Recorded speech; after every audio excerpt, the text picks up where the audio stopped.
Today I want to take a look at hosting an AngularJS web application in Azure. For that, we are looking at three main components: website on the front, database in the middle, and authentication. The Azure website is going to be hosted on an app service plan. We have SQL Azure for relational database storage. And finally, we have Azure Active Directory for authentication and authorization. So who are you and do you have access to this particular app? The website would read and write data into SQL Azure, and Azure AD provides more of an umbrella for something that will come up as OAuth tokens with HTTP that verifies this traffic is coming from a legitimate source.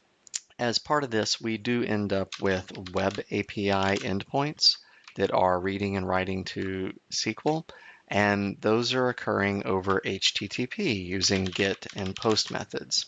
So that's the general architecture of a single-page app SPA hosted in Azure. And for our JavaScript framework, we are going to be looking at AngularJS 1x here. So how do you put this all together? You've got a single-page app, you want to read, write to a relational database, and you'd like to make sure it has some amount of security provided by Azure Active Directory, that it's not just any HTTP post anonymous coming over the web. We want to make sure all traffic is from someone in Azure Active Directory, someone that is part of our Office 365 tenant. First, we're going to take a look at this project here, the AngularJS single-page app, calling an Azure AD protected web API. And for that, we'll go ahead and grab the clone URL and bring it down. So here we've created a folder that we can get clone into. Go ahead and provide the URL. So with the master branch downloaded, we can now see that we have a solution. We'll open with Visual Studio. Okay, and opening the solution, we get a couple of different prompts. That's good. And we have two projects within the solution. Essentially, there's an API on the back and a single-page app on the front. The single-page app is going to be the Angular GUI, and the API is the web API with the controller on the back end. And in the web API, you can see that there's an authorized property decorating the class here, and we're bringing in a couple different methods for things like get single item, post, put, and all of these verbs help with data modification. On the front end, we have our AngularJS application, which we can see with ng-app right here on the index.html. So that's the SPA for the front end display. And then here's the controller for the back-end data access. To make all of this work, we do need access to SQL Server for somewhere to save the database entity. And we are using Entity Framework. So we need to provide connection string for services. By default, the project comes with local DB and a catalog called To-Go API. So that's the name of the database we're going to want to create, and we will need some location for storing it. All right, so here we'll go ahead and spin up a new SQL database. We'll create a resource. And for that, we do need to generate an admin account, and we'll go ahead and use GRC password generator. So here we have some randomized passwords. These are high security, good place to work from for doing cloud services. And we want to make note of all of that and hang on to the admin credentials as well as the name of the server. Over here, and the database name. SQL Elastic Pool is a no. Go ahead and save those. Configure database. It will default to general purpose provisioned Gen 5, 2 cores, kind of a high cost. We want to take that and move it over to something more basic. So here we can move things down, and we can host a database of 2 gigs for only $5 a month. So the basic plan is what we'll select for this demo. Go ahead and click Create, and that'll provision the SQL instance. Coming back around to the Add Resource, we can pick out a web app from the Azure menu. And we'll do the same thing here. Select our resource group and give it a name. For the runtime selection, we are going to go ahead and pick ASP.NET 4.7 to take advantage of Entity Framework and to take advantage of WebAPI. These are going to save us a lot of time and help with the connectivity to SQL. So we'll pick the latest ASP.NET, and we're on standard 100 ACU by default. There's a few different choices. We're doing kind of a dev test workload. So for this, we might come in here and check out some of the other options. You have things like custom domain, SSL for a B1 plan at $32 a month. On the S1, you're looking at $43 per month. S1 plans are fine. They have a lot of different features, including staging slots, daily backups, and really navigating this menu will help match to the workload that you need for your particular use cases. But here we have the F1, which is a free plan. We have the D1 with a custom domain. And I think for us, we'll go ahead and select B1. With everything selected, we'll do review and create to provision the new resource for the web front end. So now we have the SQL backend and the web front end provisioning in Azure. By navigating into the resource group, we can see that we have an app service plan, a SQL instance, an app service, and a SQL database. These are all the components we're going to need for hosting. First thing we want to do is go ahead and check out the SQL database and make sure that we can connect in. Here we can view a couple of the basic settings on the plan, including the server name. We're going to try to connect with Studio.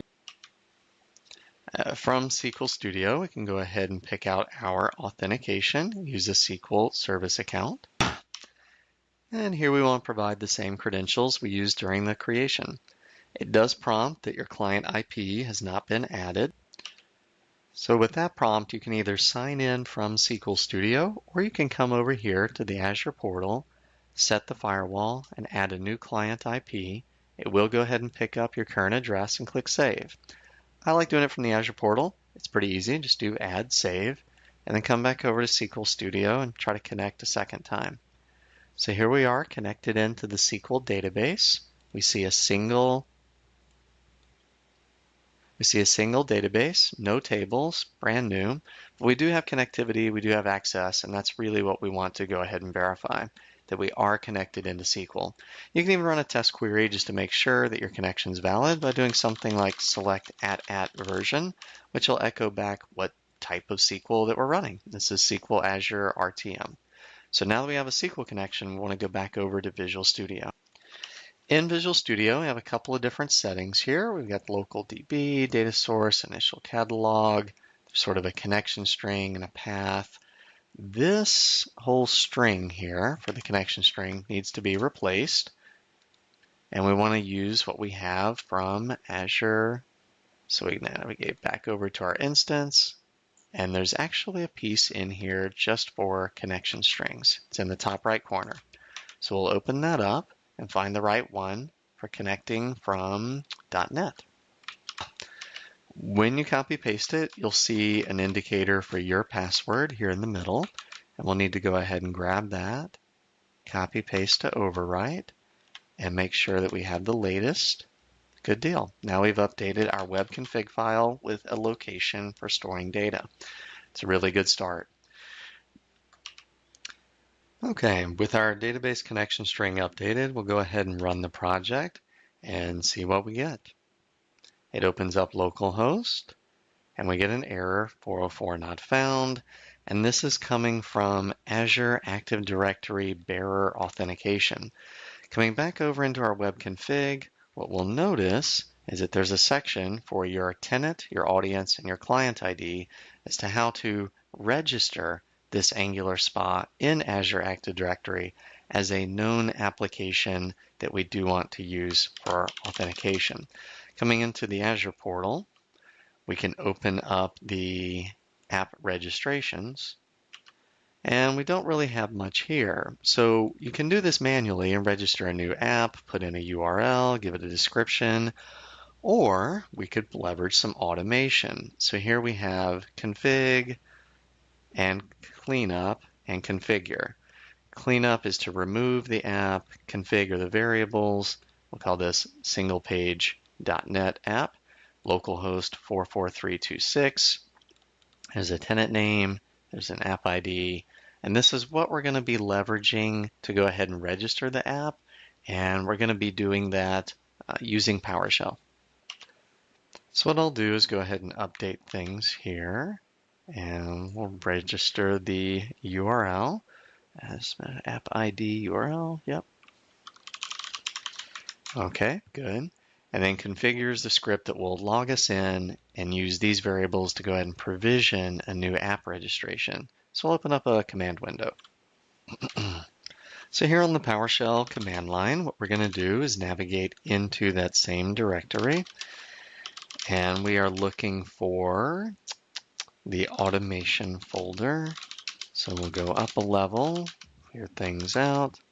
We are looking for app creation scripts. That's right. And we're going to execute the configure. So config has the variable, but configure will push the setting. All right, here we can go ahead and complete our login and let the PowerShell execute, creating the AAD application. Excellent. Now when we navigate over to the Azure portal and we reload the screen, we see a new line item, single page.NET app, and it even has our app ID URL, which is pretty fantastic. It's great to see that you can automate these things and really provision the application more readily just by using a little bit of PowerShell for where you're going to host it. Gives you that client ID, gives you the tenant ID, all of that good stuff. Now back over here in our .NET solution, we will close web config. In fact, we'll close down all of these files, open web config, and on line 15 and 16, we see the values injected from PowerShell. So by executing that PowerShell script, it really updated the configuration of our app, which is fantastic. And that's something that we want to make sure is covered, that we're updating the correct places in the code. This is for the .NET side. It also does a few other places involving the Angular front end. So I could come over and check that. Yeah, so over here under the app scripts folder, there's an app.js, and it updated that as well. It put down the client ID and the tenant, and it really is, mapping this into the router. So as we're navigating the different views, authentication is needed, and you can see a dependency up here in the AngularJS module that it's using ADAL Angular to handle the authentication. So by running the PowerShell script, we can update both .NET and Angular automatically, avoiding any manual mistakes with copy-paste, making sure we put the right values in the right places, and we can confirm by going to the Azure portal and seeing the new app registration listed in the portal. It's an excellent time saver, great for quality. When I come into the permissions for the app registration, I see there's nothing listed. I'm going to go ahead and add one. And there's a couple of different options we have. The biggest one is Microsoft Graph here. And we can take a look, and this will be application permissions. And we can do user read.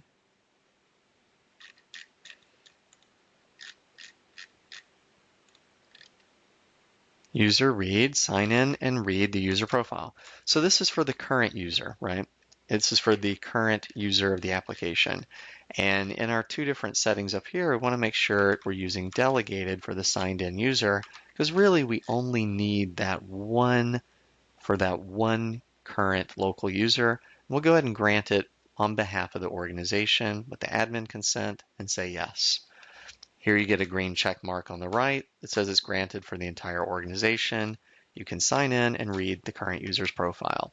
Those are the permissions we need the app to have. Back over on the Visual Studio side, we can build the project and hit F5 to run. Here we see our application coming up. We are on the home route. It says Home Sweet Home, and we have a login button in the top right. We'll go ahead and click Login, and that should do an OAuth flow. And now we see a new route available called User. If we navigate into User, This is beautiful. We have a full JWT token showing all the details about the current logged in user, email address, what organization, app, that kind of stuff. If we log out, it says that we're logged out, and you see that the user route has disappeared and the login button is now visible.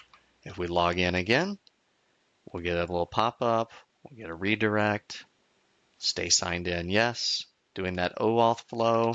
We now have a third route for user and a log out button. So we can log in and out.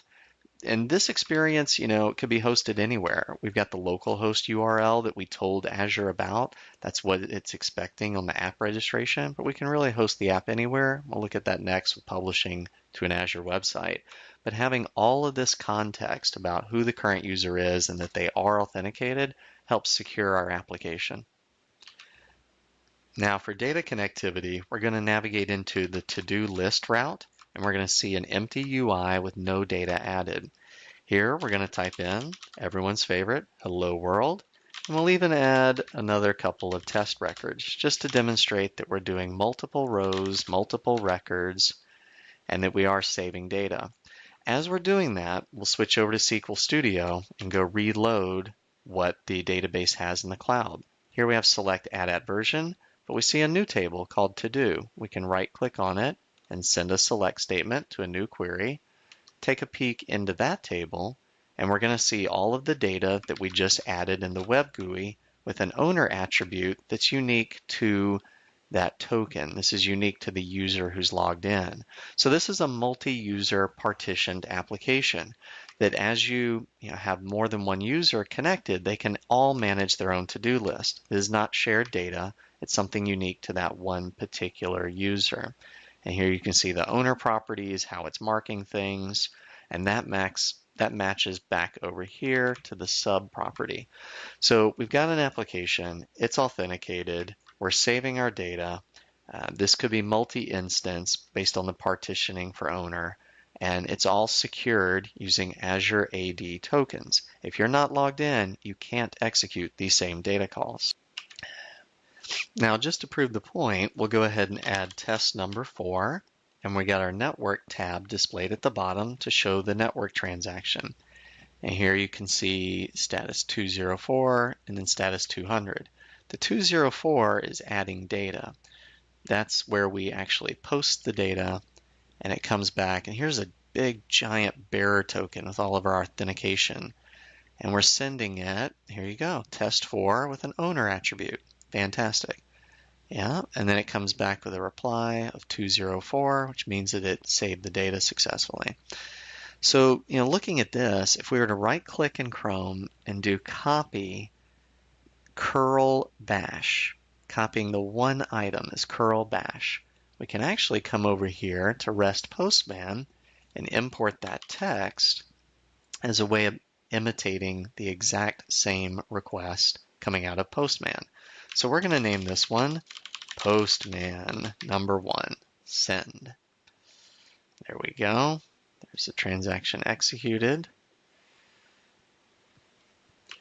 And by default, Postman has SSL verification turned on. We're using a self-signed certificate, so we're going to toggle that to off. So over here in the general settings, SSL verification turned off. Go ahead and close that. Execute again. There's our body. Yeah, there's our headers. Yeah, and there's a 204. Good. Come back over to SQL, reload it. There's Postman number 1. We added a record to SQL using Postman, and we were importing the text from Chrome's F12. So this lets us kind of, work with those data calls more directly and really interact with Postman and the HTTP post directly. So anything you see on Chrome, you can always do a copy curl bash. That'll bring that one line item into the clipboard. We can come over here and do import from text and paste it in. Great way to bring over all the authentication headers. You can see here we have 22 different headers. There's a lot going on. You don't want to have to do that by hand. So that's one way of kind of showing the API call directly. Now, if we came in looking at those headers and we took away this one, the authorization header with the bearer token, and we tried to post, what we get in response is a 401 unauthorized. So the only reason our web application is working is because of this essential authorization token. If we don't have that auth token, there's no way to write data. Running this through Postman is an excellent way to verify your security, that endpoint is not going to allow data reads and writes if we take away the auth token. So we'll go ahead and reload the route here, let it fetch the latest data, and you can see the Postman record in the web GUI. That was created with an API call programmatically in Postman. However, it writes to the same location, the SQL table. So when we come into our application, we can still see that data, even if it was added from another location. Now, the final step in all of this is to move and pivot that web front end out to Azure and have it hosted in the cloud. Here we've got a URL, and we do have an empty Azure website. Now, our final step is to publish that local web application into the Azure cloud. Here we have an empty Azure website. And what we're going to do on this screen is the Get Publishing profile to go ahead and download an XML for how to publish. With that downloaded, we can go ahead and stop the localhost application, and we can do a right-click Publish on our web app. That'll bring up a wizard where you can import the XML profile you downloaded.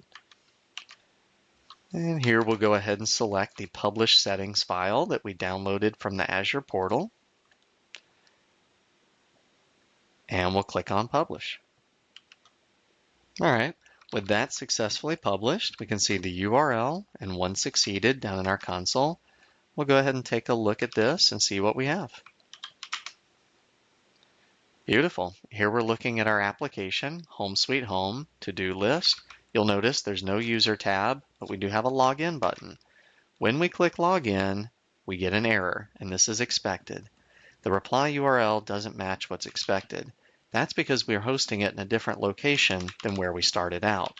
When we registered the app, we told it about the local host address. We never told it about this new address. So we need to go update our registration. Here in the app registration, top right corner, you'll see redirect URIs, one web, zero public client. And here we have the URL that we were using originally. We want to add another one. We'll go ahead and click on Add. We'll paste in the new address of our website, and we'll do Save. That allows us to support hosting our app in multiple locations. We'll put in the URL. It opens up. We'll do Login in the corner. And just like that, we got a seamless single sign-on because we're already authenticated. If you're logged into Azure Portal, Office.com, SharePoint, Teams, any other web experience with an Azure AD token, you already have that token in the background, and when you click Login, it's going to go ahead and pick that up and use it. So here we can come into the User tab, we can verify our identity, we do have Logout, we are seeing the user experience, and we are hosted on our new URL. From this, we get the same experience with the same data. We'll go into To-Do List. So here we see an error has occurred when it's fetching the data. Now, we know our SQL database is still online. There's some sort of connectivity issue. And I'm glad this actually happened because this is really good troubleshooting. So if we reload the route with F5, we can peek into F12 and we can see an error 500. That line item says 500 server error, and the response is an error occurred. Doesn't really tell us a whole lot about how. So back over in Visual Studio, the System Web section can have a custom error, mode equals off. And that'll provide more debugging detail. We'll go ahead and add that one line, custom errors mode off, and we're going to publish our website again. Okay, now that we added custom errors off, we can come into To-Do List and we get a much more detailed error message. This is saying cannot open server requested by login. Client with IP address 104 is not allowed to access the server. To enable access, use the Azure portal, set firewall rule, and have a little bit more detail. So this is actually saying our new front end is not allowed to connect to SQL. So coming into the Azure portal and looking at our settings, we have two options. We can add the IP number, not ideal because it's static and it's going to change, or we can toggle this to yes, allow the access from Azure services. We'll go ahead and change that to yes, hit save, and come back into our application. Only takes a second to update. We reload to the to-do list route. And beautiful. Now we can see that it's loading data. So, not only did we show how to provision the Angular SPA on the front, the SQL database on the back, put both of them in Azure where they're hosted in the cloud, we also showed how to register the app with PowerShell for automation and quality. We showed how to confirm the security with REST Postman, that you can run an API call with and without the authorization header, that it will fail if we don't have that header. And we showed that when you publish a front and back end into the cloud, you may need to adjust the security on your database to allow Azure services, those other front ends, access to the data. In my case, we allowed the IP address of the local client, and we allowed other Azure services. So now we have a website running in the cloud that's protected with authentication, and it has a SQL relational database on the back, AngularJS on the front, and Azure tokens protecting all traffic.